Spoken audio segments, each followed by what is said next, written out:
We were on the fifth section where grandpa's next stop was a tea stall, and when he was positioned over there, so Ravi took a position behind the big banyan tree, and when a lady uh, saw her, she very loudly said, "This area is booked by us." So this made him very embarrassing because he was not a new vendor over there. Okay?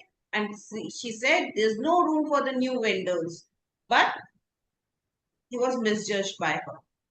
Shh, don't talk so loudly. Do I look as though I'm selling anything? Ravi answered. क्या लग रहा है तुम्हें कि मैं कुछ sell कर रहा हूँ? So please, why are you speaking so loudly? Who is talking loudly? Said the old lady. Because it's very natural for them to speak in that tone. They're not in. They intently don't speak in loud voice. You might have seen your maids also. That your maids' general voice level is pitch. The pitch is very high. They generally they talk, but the pitch is very high, unlike ours, who talk very normally. Okay? So raising her voice just enough for Ravi to hear her, as though she was talking to him from across the city. So just imagine her pitch was so high that not across the road, rather she was she was so loud that anyone will thought that she was talking from across the city, from one edge to another.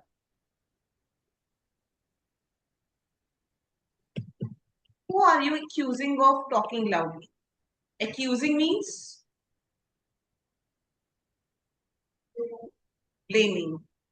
Accusing means blaming. And that too from behind the tree. Who are you hiding from? Another vendor selling ribbons and clips asked. So, precisely, let it be. First, tell us who are you blaming of talking loudly?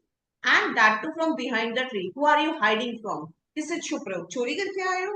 Another vendor. She too was one of those lucky ones who would never ever require a megaphone.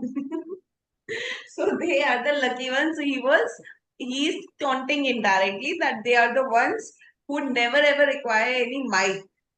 So they are among, or they are almost same. So are you talking about one of us? Asked another vendor. A group of them surrounded Ravi. Oh, all right. Ravi conceded defeat and moved to duck behind a shiny silver car. So he said, okay, I don't want to argue.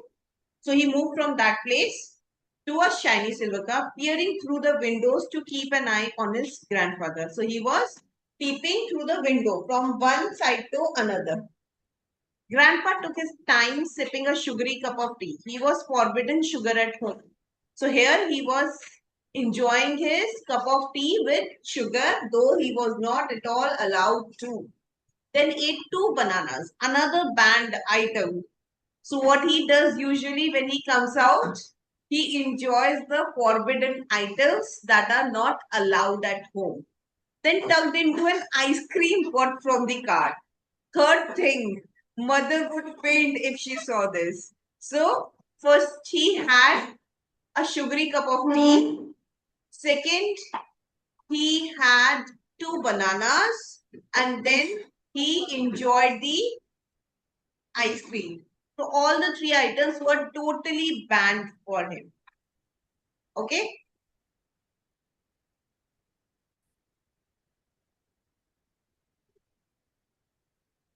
So Ravi himself felt hot, bothered, and close to fainting by the time Grandpa finished his snack. So Ravi himself felt very hot and bothered and close to fainting because uh, it was very hot. The weather was very hot. And his heart thudded anxiously when he saw Grandpa zigzagging through the traffic as he crossed the road. So thudding means getting tensed. Okay. So his heart thudded anxiously that he was getting tense when he saw Grandpa crossing the traffic on his own. And he shut his eyes in panic when he heard the screech of brakes and opened them just in time to see Grandpa entering the barber shop. So now, why he went out of the house? Class, anyone, why he went out of the house? For what purpose? Ma'am, to bring the newspaper. To purchase a newspaper. And what actually he is doing? I'm consuming a lot Going of to sugar. cutting his Here. taking a lot of sugar, the cup of tea with sugar, Yes, banana filled with natural sugar, and ice cream with the fake sugar. yes.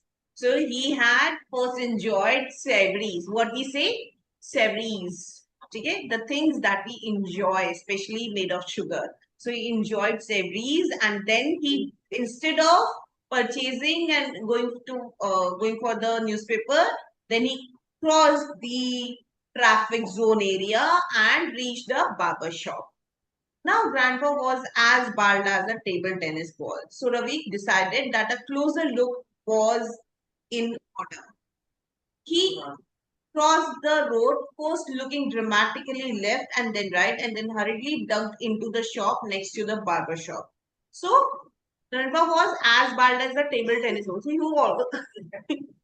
he was already bald. Why would he would go to a barber shop? So it made Ravi very curious that why he would actually go to that place. So, only to be evicted a moment later amidst a volley of a lot of feminine shrieks because it happened to be a ladies' hairdressing salon. So it was not a barber shop, rather it was a ladies' salon. Just as well, I was thrown out, thought Ravi, because he spotted Grandpa making his way briskly towards the bus stop. And oh no, boarding the bus first that stopped there. So he was now moving ahead to board the bus. Just look at that old man who is enjoying his life with an excuse of getting